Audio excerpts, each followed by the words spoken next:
Merci beaucoup, Monsieur le directeur général Monsieur le directeur de la CEDEAO, en charge de l'agriculture, Madame la directrice de l'agriculture au ministère du Développement durable, Monsieur le directeur de l'AFD, directeur général, Monsieur le directeur général, Madame la directrice générale du CIRAD, Mesdames et Messieurs, chers participants. C'est un honneur pour moi et un plaisir de prononcer ces quelques mots en guise d'introduction devant des acteurs de développement et de l'agriculture qui aujourd'hui vont aborder, entre autres sujets, des innovations locales et l'importance des politiques publiques nationales et régionales pour assurer la sécurité alimentaire et la nutrition en Afrique. Mesdames et Messieurs, permettez-moi de vous rappeler l'engagement des plus hautes autorités du continent qui s'est encore manifesté avec la présence des chefs d'État et de gouvernement de 34 pays africains et plus de 70 ministres, des chefs d'organisations internationales et bilatérales de développement et des dirigeants du secteur privé.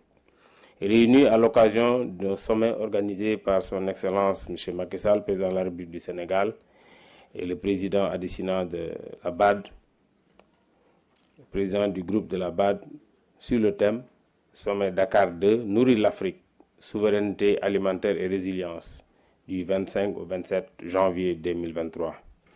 Comme nous le savons tous, l'Afrique souffre d'une insécurité alimentaire flagrante, avec un tiers des 828 millions de personnes souffrant de la faim dans le monde malgré son énorme potentiel agricole, avec environ 65% des terres arables non cultivées restantes dans le monde et un réseau hydrographique très dense. Mesdames et Messieurs, face à ce paradoxe, notre vulnérabilité aux divers chocs par rapport à nos potentialités et qui s'est davantage mis en exergue par la hausse des prix des denrées alimentaires et les perturbations de l'approvisionnement alimentaire mondial dues au Covid-19, au changement climatique et aux conflits tels que la guerre entre la Russie et l'Ukraine, aggrave l'insécurité alimentaire en Afrique. Nous notons que le soutien au secteur agricole africain devient une nécessité impérieuse.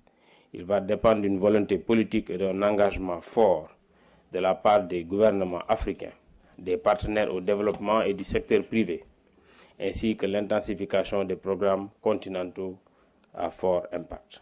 Le chef de l'État du Sénégal, son Excellence Macky Sall, très convaincu du rôle des acteurs de l'agriculture, de l'élevage et de la pêche dans notre développement économique et social et leur contribution très significative à la sécurité alimentaire, à l'emploi et au rééquilibrage de notre balance commerciale, a réitéré sa ferme volonté de s'appuyer sur le secteur primaire pour permettre à notre pays d'assurer sa sécurité alimentaire et de reprendre sa marche vers l'émergence socio-économique et culturelle, en mettant en place une stratégie nationale de souveraineté alimentaire consensuelle et pragmatique.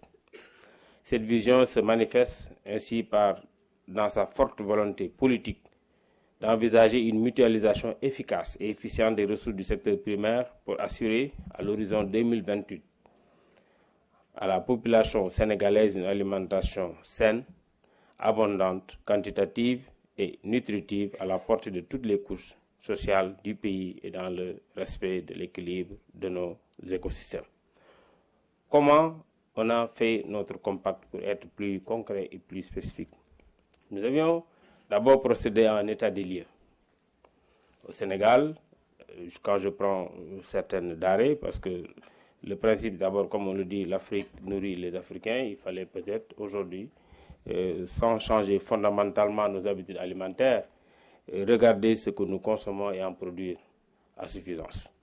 Nous avons fait l'état des lieux. Quand je prends le cas du Sénégal, tout le monde sait que le Sénégal aime bien le riz, nous en consommons beaucoup. Nous importons ces dernières années pratiquement entre 48 et 52% de notre consommation en riz. Donc ça veut dire que si nous voulons être autosuffisants à l'horizon 2028, il faut trouver les moyens d'en produire, tout simplement. Parce que nous avons eu des conséquences un peu suite à la Covid-19 de l'impact sur les prix. Et c'est ce qui nourrit l'essentiel des Sénégalais. Nous avons également suivi d'autres problèmes, notamment avec les importations d'huile. Nous importons essentiellement de l'huile végétale. Aujourd'hui, donc, pratiquement tout ce que nous consommons en termes d'huile est importé. Donc c'est de l'huile de palme pour l'essentiel, l'huile de soja, l'huile de tournesol.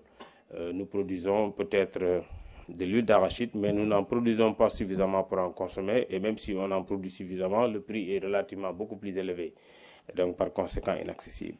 Nous importons beaucoup de lait, nous importons de la viande. Voilà un peu le point de départ. Et maintenant, compte tenu de la situation de départ et des projections dans les 5 prochaines années, tenant compte de l'évolution démographique, nous avons mis en place un plan pour dire comment faire pour accéder à la souveraineté alimentaire. Voilà un peu le concept de base. Donc il faut aujourd'hui, pour produire du riz, premièrement, il faut aménager. Il faut aménager des terres, même si nous avons de l'eau, il faut aménager pour pouvoir produire du riz. Nous avons remarqué tout simplement ces dernières années que nous avons quand même eu une bonne production, évolution de la production de céréales de façon générale, du riz également en particulier, malgré le fait que nous avons encore un niveau d'importation assez élevé. Si je prends le cas des céréales, en une dizaine d'années, de 2010 à 2022, nous sommes passés de 1 500 000 tonnes de céréales produites à 3 600 000 tonnes. Donc c'est une évolution assez importante. Mais jusqu'à présent, nous avons quand même des besoins d'importation. Nous sommes aujourd'hui peut-être quasiment autosuffisants en mil. Nous avons encore des niveaux d'importation assez élevés quand nous prenons le cas du maïs, dont nous avons besoin pour l'alimentation humaine, de l'alimentation du bétail. Nous importons pratiquement le tiers de nos besoins. Voilà un peu ce que nous avons fait. Nous avons, par exemple, pour prendre le cas du riz, c'est la même approche qu'a utilisée pour les autres cas. Il faut aménager. Premièrement, il faut disposer de semences de qualité. Il faut l'accompagner également par une bonne mécanisation. Parce qu'on ne peut pas, aujourd'hui, avec le niveau de production que nous voulons faire, et j'en parlais tout à l'heure avec le directeur de l'AFD, nous avons des besoins extrêmement importants en matière de mécanisation, parce que ça nous permet aujourd'hui d'aller vite. Nous avons également besoin de fertiliser le sol. On a parlé un peu des engrais.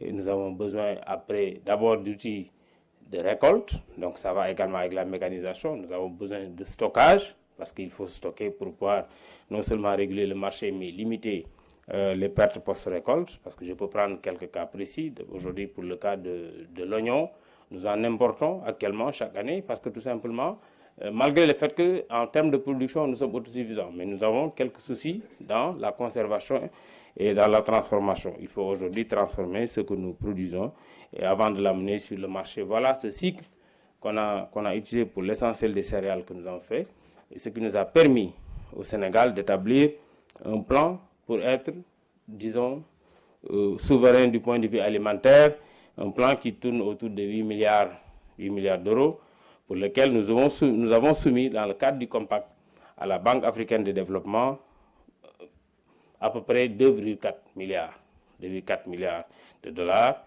Et avec satisfaction, nous sommes sortis de ce sommet avec une promesse de financement de la BAD pour 1 milliard d'euros. Donc il nous reste à peu près 1,4 milliard d'euros à chercher pour le financement du compact. De façon générale, les pays africains qui étaient présents ont présenté chacun, comme j'ai dit, il y avait 34 pays.